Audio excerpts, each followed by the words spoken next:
அது 9000 நாட்களுக்கு முன் நடந்தது. ம், ம். சரி.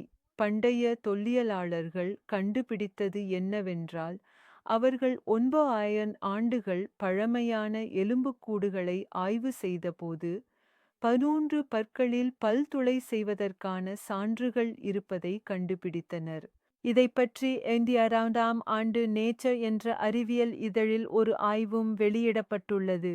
அந்த ஆய்வில் அவர்கள் குறிப்பிடுவது என்னவென்றால், இந்த பல் அறுவை சிகிச்சைகள் மிகவும் சிறப்பாக செயல்பட்டதாக தெரிகிறது. ஏனெனில் துளை செய்யப்பட்ட பற்களை கூட மக்கள் தொடர்ந்து பயன்படுத்தியதாக சான்றுகள் உள்ளன. அவர்கள் அந்த பற்களை சாதாரணமாக பயன்படுத்தினார்கள், உணவுமென்று வந்தார்கள். அந்த அறுவை சிகிச்சையின் விளைவாக எந்த தீங்கும் ஏற்படவில்லை. உண்மையில் அவை நன்றாக செயல்பட்டன. மேலும் அவர்கள் இன்னொரு மிகவும் சுவாரஸ்யமான விஷயத்தையும் குறிப்பிட்டுள்ளனர். அவர்கள் கூறுவது என்னவென்றால், மகேர்கரில் மணிகள் தயாரிக்கும் ஒரு பாரம்பரியம் இருந்தது. சரியா? அதாவது கார்னேலியன் மணிகள், லாபிஸ் லசுலி மணிகள் இவை போன்றவை.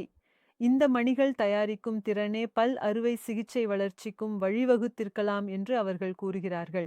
அவர்கள் உதாரணத்துக்கு துளையிறது போலவா? ஆமாம். இந்த மணிகளில் மிகவும் சிறிய துளைகள் செய்ய வேண்டியிருக்கும். ஏனெனில் அந்த மணிகளில் நூலை ஊடுருவச் செய்ய வேண்டும்.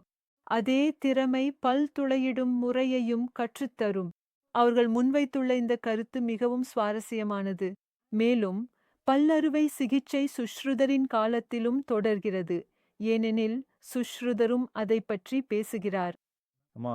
நீங்கள் இந்திய ரைனோபிளாஸ்டி பற்றி பேசினீர்கள். அதாவது அந்த அறுவை சிகிச்சை கோவாஜி என்ற பெயருள்ள அந்த சிப்பாய்க்கு செய்யப்பட்டதாகவும், ம். அப்படி சொன்னால் சுஷ்ருதர் பயன்படுத்திய அல்லது சுஷ்ருத சம்ஹிதாவில் பரிந்துரைக்கப்பட்ட பிற மருத்துவ சிகிச்சை முறைகள் இன்னும் நடைமுறையில் உள்ளனவா?